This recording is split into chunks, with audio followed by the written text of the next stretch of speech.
And if the SEC comes and says, shut it down, I can tell them truthfully, I can't on the blockchain. It's an immutable record. I'm sorry. I made a mistake. I didn't think you guys were interested. My apologies. And that's just a small clip taken from this exclusive interview with John McAfee. In today's show, I'm going to be sharing with you the entire unscripted conversation where John discusses everything from his $1 to $2 million Bitcoin price prediction math, the Bitcoin halving, John's top altcoin picks, the future of cryptocurrency, cybersecurity, McAfeeDEX, decentralized exchanges, government conspiracies, taxation is theft, running for president in 2020, what he thinks about President Trump, secret military bases. We're even going to be talking about some UFO stories. All this plus so much more in today's show in this exclusive interview with John McAfee.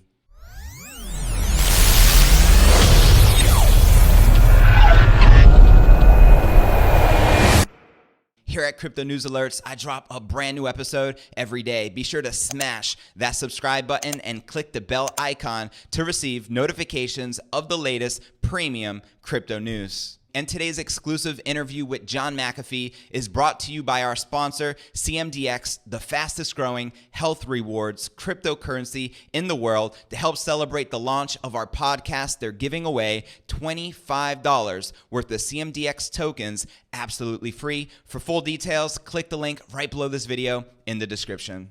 Awesome. Well, let's kick it right off. First and foremost, John, it's truly an honor to have you on the show. You're so popular with me, for me, and my audience that we created your own dedicated playlist because anytime you speak, the entire crypto community listens attentively. So I appreciate you making the time to come out on the show. And so I'll kick it off. What's on your mind? What's running through your head right now, John? Well, right now, I'm 74 years old, so all of my moments are very precious moments. Not much goes through my mind other than trying to enjoy every experience. This is one of those experiences right here. Let's enjoy it. Awesome. Sage words. I appreciate you sharing. And let's get right to the first and foremost question. I did a poll on my channel and everyone wants to know, how'd you come up with the math now for $2 million per Bitcoin by the end of 2020? Originally, I think it was back in 2017, you made the prediction that it would hit 500,000 by the end of 2020, or you would eat your own dick. And then by the end of 2017, you doubled down 1 million by the end of 2020. And now more recently, you've doubled those predictions once again to 2 million. What's your math? Okay. Well, first of all, the $2 million is merely media hype. I have not ever said that I bet it will be $2 million. Okay. It's still at $1 million. And here's the math. There are 21 million Bitcoins. 18 million have already been mined. The remaining 3 will take many years to mine. And meanwhile, 7 million Bitcoins have been lost. Every day, we lose 4 times as many Bitcoin as we mine. When I say lose, I mean people who lost their phone and didn't bother to write down their passwords, or people who didn't bother to write down their dozen or so keywords for their wallet. They come to me constantly. I've got $50,000 I lost my wallet. Can you help me? No, I'm sorry, I can't. And there's simply no way. So you have a product with a diminishing supply and an increase in demand. Jesus God, if by the middle of 2020, if the world hasn't figured that out, then 2 plus 2 is 4 anymore. Right on. What do you think specifically is going to happen during the Bitcoin halving? Let's fast forward to May of 2020. What are your estimates regarding before the halving versus after the halving? What do you see happening to Bitcoin? Well, on the previous quarterings and so on, not a damn thing has happened to Bitcoin. No one seems to care. There are momentary fluctuations lasting for a month, so that's it. I don't see anything major happening to the price. And the price of Bitcoin, I don't know why people bother with the price. Isn't it more the utility of not just Bitcoin, but all of the cryptocurrencies? The utility of Monero, the ability to transact financial dealings in total privacy. um, so it's anybody's guess what the price of anything may be at any time. However, I know that in the long run, the major cryptocurrencies, the ones that are used, Ethereum and Bitcoin, Monero, Tron, and so on, are going to increase in value. What that may be in terms of numbers, I don't know. I came up with the Bitcoin number because I explained it to you. But the important thing is let's use these coins. We buy them, we trade them on exchanges, don't use them. So that's not helpful. And we're never going to get anywhere if the utility of the things we're exchanging, uh, investing in, is not there.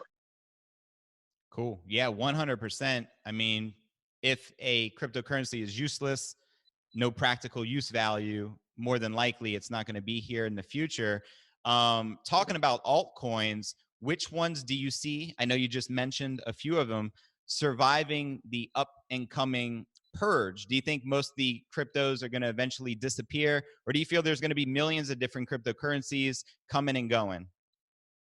I think there are millions of them coming and going, and some of them staying. I mean, 2 years ago, a grade schooler in Kansas created his own ERC20 token called Billy Coin, and everybody in his school was using it as their currency. Obviously, the privacy coins are going to win. I mean, when people understand that if you use Bitcoin, Ethereum, or Ethereum, or any of the ERC20 coins, and many others, uh, that if you publish your wallet address on the Twitter page saying donate, well, I can go in there, anybody can, and find out how much you have in there, what's coming in, what's going on. If your bank did that, would you be happy? I think so. And yet, that's the truth of Bitcoin and Ethereum. Privacy coins, nobody can see who you are, where you came from, who you transacted business with, for how much. Now, think about it. Human nature is, oh, you mean I can transact my financial dealings in private? You're going to do it. 100%. And what are you puffing on there? Is that some CBD oil? No, actually not. It's a weird little device. This is actually kind of a cigarette, although not really. Okay. Did I put it up? God damn it. Anyway, you can't pull it out in the middle of something. I just figured it out. Here, next. No, you put this tiny little, it's not a real cigarette. It's got sort of paper that's soaked in nicotine. Who knows? Um, turn it on and puff, and you get no smoke, but you get Right on. And I know recently you released a decentralized exchange, McAfeeDEX. Anyone can check it out. I highly recommend going there. I think it's McAfeeDEX.com, correct? yeah.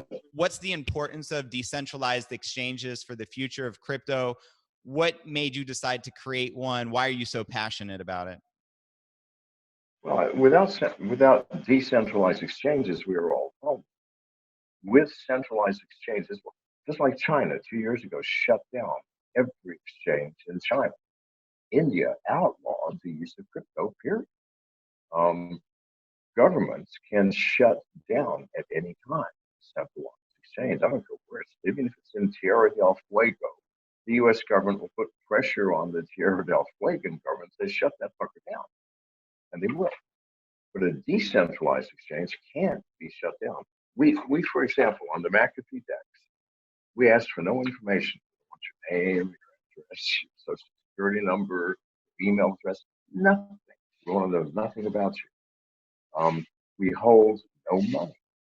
Everything is peer to peer. We don't charge for listing. You want to list a coin? Press the button at the top of the page saying add token. Put in the technical specs, and you're now listed on the exchange. We charge no maker fees and only 0.25% taker fees. That's the only money we make, and that barely funds from development. What this is is this is an exchange that can never be shut down. It's smart contracts on the blockchain. And if the SEC comes and says, shut it down, I can tell them truthfully, I can't. On the blockchain, it's an immutable record. I'm sorry, I made a mistake. I didn't think you guys were interested. My apologies. That's all I can do. I can't fix it. And our exchange is not just decentralized, but also distributed. Anybody with a domain, you can become a portal for the McAfeeDEX. We have over 30 already, and we'll have over 100 by the end of the year. You can do it for free. If our source is open source, you can use our source and build it for free, or we'll build it for you for $395 and put your logo and your colors, whatever you want. Why do we do that? Because the more distributed it is, the more impossible it becomes to shut down. If the US government says, we're taking the McAfeeDEX.com name from you, you no longer have that domain. I'll go, oh, why should I care? We have 100 portals, try shutting them all down. It can't be done. So this is basically a gift. I promise you, if we continue to work as we are planning to do so, it will be finance times 1,000 without the cost of listing, without being monitored, without people knowing what you're doing, who you are, because I think that is a harm in the world of cryptocurrency for governments to demand that centralized exchanges turn over information about citizens of their countries who are using that exchange. And they do. That's harm. What we earn through the sweat of our labor is out. It's gone. What we choose to do with it after we have done it is our fucking business. I want to buy hookers or booze or invest it all in gold or burn it in the middle of the street. For what? And so the McAfeeDEX is my expression in the real world of how I think the world should work. Awesome. I'm all for it. I'm all about privacy, and it's ultimately an exchange of the people. There's no middleman, and that's a big deal. No. Well, right now, to be really frank with you, it's not useful. I mean, all we have is right now is the Ethereum ERC20 to ERC1440. All those tokens, thousands of them. But we have no cross-chain capability. We have no chain. Next week, we'll be adding the Tron chain. Before the first of the year, we'll be adding Binance, EOS, and EO. And by the second quarter, we'll have cross-chain transactions. That means that you can exchange anything for anything. Wow. We already have 2,000 tokens listed on our exchange. 500 new ones have been added by people since we started. Now, the problem with that is they might be scam coins. Oh, fucking use resources where you choose to exchange your hard-earned Bitcoin into something else. So we're not here to protect you, that is for sure, but we are here to free you, which means in freedom you must take responsibility for your own decisions. If you buy some random coin which somebody listed and just created the day before yesterday, and you get burned, I'm sorry, not use your heads. Yep, that comes along with the territory of using cryptocurrency. We need to educate ourselves. Absolutely. And freedom comes at a price, and that price is responsibility. Absolutely, 100%. Now, you're also running for president. I believe it's McAfee2020.com. Go there, support John. Why are you so passionate to do so? And what are your main things? I know you've talked about cybersecurity. That's your background. How important is cybersecurity for the future of cryptocurrency? Well, I think cybersecurity and cryptocurrency have to go hand in hand. Crypto, once we convert our assets into a digital form and have our own wallets, which is the equivalent of having a bank. You don't need to go to the bank to do a wire transfer. open your wallet, get an address, send it, and go back to sleep. The cybersecurity becomes very important because if your life's earnings are cryptocurrency, you want to be damn well assured that those life earnings will evaporate because of some technical problem or some problem that you miss. Extremely important. I think far more important is understanding the role that cryptocurrency could play in life. I mean, I, for one, do not believe that income taxes in America are illegal. They're unconstitutional. Many of the libertarians believe this. And then the Constitution says specifically, Congress shall make no laws to impair or inhibit a person's ability to live. Well, fuck me, if you're taking 3 months out of my hard-earned money, that's impairing my ability to make a living. Fuck's sake. So this is the importance. You don't want to pay taxes? Buy everything with Monero and sell everything with Monero. A privacy. If the IRS wants to tax you, how are they going to find out what you've done unless you tell them? Now, if you think that people are honest and go, oh, you mean I don't have to pay taxes, but I'm going to pay them anyway? No, people are not that way. People take every opportunity to benefit their own self-interest. This is why governments fear crypto so much. Why am I running for president?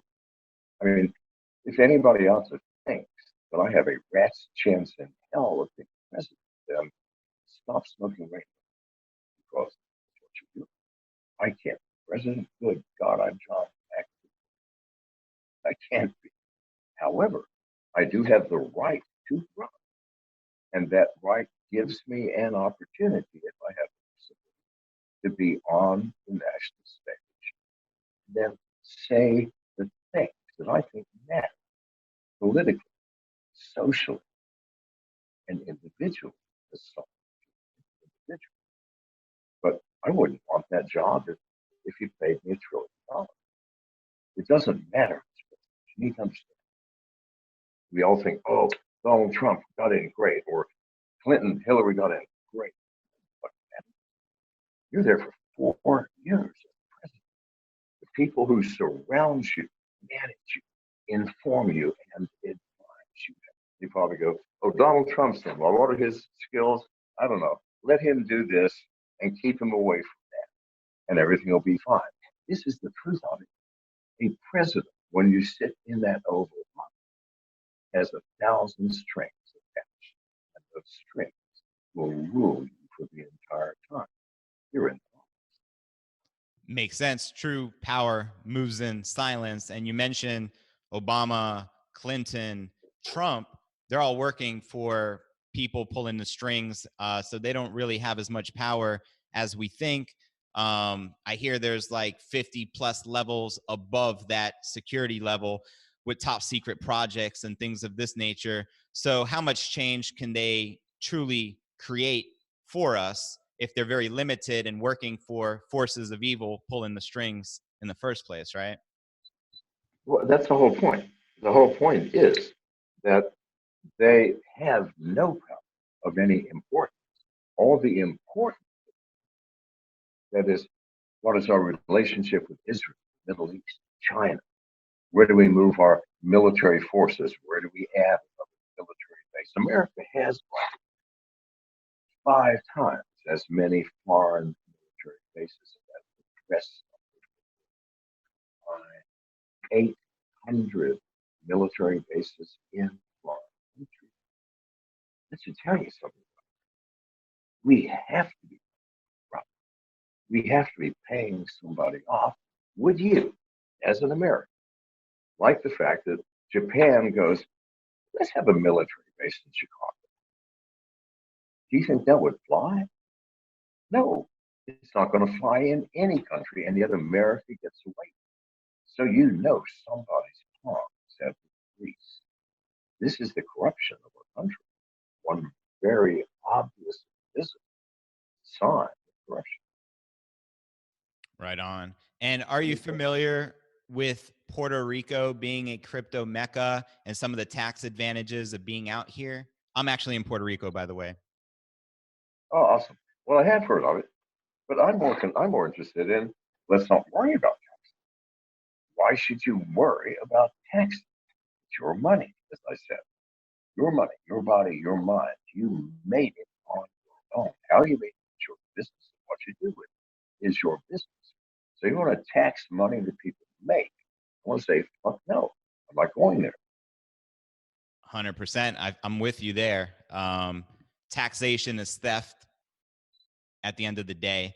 The taxes we Yeah. pay are not benefiting you or I. It's benefiting No. maybe the military, the government, the banks, the financial. Congressmen and their junkets and their private airplanes, their private islands, their sex parties, or whatever they had. No, that's where your money's going, people. You see a fucking wall yet between Mexico and America? Do you see anything that a politician has promised you of major importance that ever actually happened? I mean, Obamacare, that was unraveled by the next administration. No, nothing happened because of action of the president or Congress, because they have no real. Right on. I'm with you. I feel you. Here's a question from someone from our audience. Wants to know what's most secure: proof of work, proof of stake, or proof of authority? When you talk about security, um, in terms of securing the asset itself, if I listen, I ran one of the world's largest Bitcoin mining companies, MGT. We were number 6 in the world. We had 7,000 S9s running in the state of Washington in massive facilities with massive air conditioning. I know all the economics of that. So I know that there are no Bitcoins that's going to pop out of somebody's pocket. Okay, they're going to follow this fucking point. But security is a matter of personal choice. I mean, if you want to get into crypto, whether you're buying a proof of stake coin or you're buying a proof of work coin or what have you, the biggest problem is you don't pay attention when it says write these keys down. How many people do that? Nobody. When they say remember this password, because if you lose your phone, we can't lock it. Did they remember their password? No. Did they lose their phones? Yes. Security. The biggest problem with lost coins, people losing everything they have, is their own lack of due diligence, lack of responsibility, lazy. Right on. And for my next question, it's for my esoteric audience. Have you ever witnessed a UFO or any unexplained phenomena? Because you've been on this earth a long time. I'm sure you've witnessed some very strange things you can't even explain. I'm just curious if anything comes to your mind right now. My entire life is pretty much unexplained. Have I seen a UFO? I mean, I have been, while I've been with Janice, we have definitely seen things in the sky, both at night and day, which are that doesn't mean that they're either alien spacecraft or anything actually we could. Not me. I've got so many stories, but number one, I told you. Number two, they'd be too long to tell. Okay. So while I was in Belize, the army was after me. And, for a month and a half, they were searching for me until I escaped to Guatemala. Then I was arrested in Guatemala prison. But while I was in Belize, that one night I was hiding in the balcony with my current girlfriend, right at the time girlfriend, Samantha. And we were surrounded by soldiers. We had walked across a 6-inch ledge, 90 feet in the air. It's condominium complex. To get to another balcony, which we climbed over and then lay down and hid all night while the soldiers ransacked my condo, which is right next door. And then we hid on that. While we're hiding on that balcony, there were things in the sky, which I believe were military things, probably on the phone from America. I mean, you know, America tests its military equipment. Well, who better to test it on the back if he was on the run anyway? Now, there's a test. Big fucking lights in the sky like things I have never seen. Not even imagine. Like massive helium balloons, just 100 feet in the air, lit with an indefinable internal radiance. That's shit. Yes, that's it. We did escape the site, by the way. They did ransack our apartment. They did not find it. But I was arrested because the people whose outside deck, we were sleeping on, woke up at 6:30, saw me, called police. And I'm just a person sleeping on the fucking balcony. Nevertheless, that's probably one of the strangest. Thanks for sharing that with me. Well, I appreciate your time and coming out here to share with our audience. Is there any last things you'd like to share with our followers? Yeah, I mean, I'd like to say, quite frankly, I did not eat those children in Cincinnati in 1995. I was drunk at the time, nothing, but I swear, if I did eat those children, I did it unconsciously. I should be. Other than that. Cool, man. Well, I appreciate you. Hilarious. Gotta love your sense of humor. Well, we appreciate you so much. Thanks for being such a pioneer in the space, giving everybody so much hope. Thanks for making this space so entertaining as well, man. Something we truly, genuinely appreciate about yourself is you just always coming from the hip, speaking from the heart. That's something a lot of people lack. So it's something we could look up to, and inspire to be more like you and have fun with life. I can tell you and Janice are enjoying your lives. Do more of that. We are indeed. And by the way, that is a righteous fucking chandelier. I think it's a chandelier in the room reflected in that mirror. I like to say that. It resembles a dandelion when it gets into its fuzzy stage. You know what I'm talking about, yes? Yeah. No, doesn't it? Doesn't it remind you of that? It does. Super cool. We love that light. All right. Anyway, thank you very much, my friend. I appreciate you, man. Peace. Bye-bye.